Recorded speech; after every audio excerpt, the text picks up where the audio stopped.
చిత్తూరు జిల్లా కుప్పం నియోజకవర్గం రామకుప్పం మండలం బందార్లపల్లి గ్రామ పంచాయతీలో ఉంటున్న తన భూమిని అదే గ్రామానికి చెందిన కొందరు అక్రమార్కులు ఆక్రమించుకోవాలన్న నెపంతో తమను తీవ్ర ఇబ్బందులకు గురిచేస్తున్నారని బాధితుడు వెంకటేష్ అతని కుటుంబ సభ్యులు ఆరోపించారు.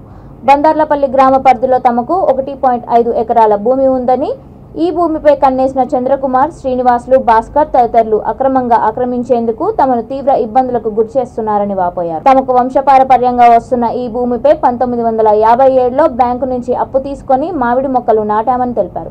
ఈ భూమిని దౌర్జన్యంగా ఆక్రమించుకొని ఇల్లు కట్టుకొని తప్పుడు పత్రాలను సృష్టించారని ఆరోపించారు.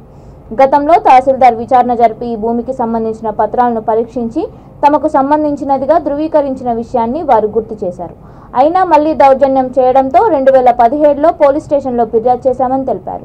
అయినా మళ్లీ ఇప్పుడు తమను ఏదో ఒక రకంగా ఇబ్బందులకు గురిచేస్తున్నారని, కనుక అధికారులు స్పందించి తమకు న్యాయం చేయాలని కోరారు. డూప్లికేట్ అని చెప్పి మమ్మల్ని హింసిస్తున్నారు, మానసికంగా శారీరకంగా మమ్మల్ని బాధ పెడుతున్నారు. మా 1997లో మా తాత చనిపోయినప్పుడు కూడా అక్కడే మా సమాధి ఉంది. మా తాత సమాధి 15 సంవత్సరాల ముందు మేము లోన్ తీసి మామిడి చెట్లు పెట్టినాము. ఆ డాక్యుమెంట్స్ కూడా మా దగ్గర ఉన్నాయి.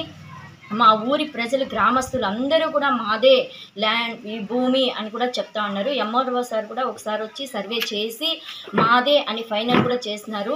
ఇంతకుముందు ఇలాగే 2017లో గొడవ జరిగినప్పుడు మేము కంప్లైంట్ ఇచ్చినాం పోలీస్ స్టేషన్లో. అప్పుడు కూడా ఎస్ఐ సార్ పిలిచి వాళ్ళని వార్నింగ్ ఇచ్చినారు, ఏమన్నా ఉంటే కోర్టులో తెచ్చుకోండి, మీరెందుకు ఇక్కడ గొడవ పడతారు అని కూడా చెప్పినారు. అప్పటి నుండి కొద్ది కాలం సైలెంట్గా ఉండి ఇప్పుడు తిరిగి మమ్మల్ని మానసికంగా, శారీరకంగా మమ్మల్ని హింసిస్తున్నారు. మాకి ప్రాణహాని అయితే ఉంది వాళ్ళ వైపు నుండి. మాకి రక్షణ కావాలి, మాకు న్యాయం కావాలి, మా ల్యాండ్ మాకి కావాలి. చాలామంది ఎంఆర్ఓ సార్లు వచ్చినారు, కానీ 1B ఫామ్లో అప్డేట్ చేయమంటే లేదు, కోర్టులో ఉంది, కోర్టులో తీర్చుకొని మేమేం చేయలేము అని చెప్పి మాకు ఏ విధంగానూ సహాయపడట్లేదు. మేము ఎన్నిసార్లు ఎంఆర్ఓ ఆఫీస్ చుట్టూ తిరిగినా కానీ మాకు ఏ విధమైన రెస్పాన్స్ లేదు, మాకు సహాయం చేయట్లేదు, న్యాయం జరగట్లేదు. మాకు మా తాతను కూడా అక్కడే చేస్తాను. అప్పుడంతే కూడా లేదు, ప్రాబ్లం లేదు. ఇప్పుడు వాళ్ళు ఇల్లు కట్టుకున్నారు, మేము అడిగినాం కదా ఇల్లు కట్టుకున్నారు అని. సో ఇప్పుడు అతను ఉన్నాడు కదా, ఎవరు విశ్వనాథ్, ఎవరు రిటైర్డ్ అయిపోయినాడు కదా, నళిని వాళ్ళు, అతను full help, full support, full help.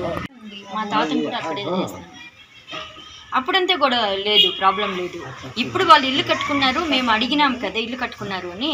So ఇప్పుడు అతను ఉన్నాడు కదా, ఎవరు విశ్వనాథ్, ఎవరు రిటైర్డ్ అయిపోయినాడు కదా, నళిని వాళ్ళు, అతను full help, full support, full help.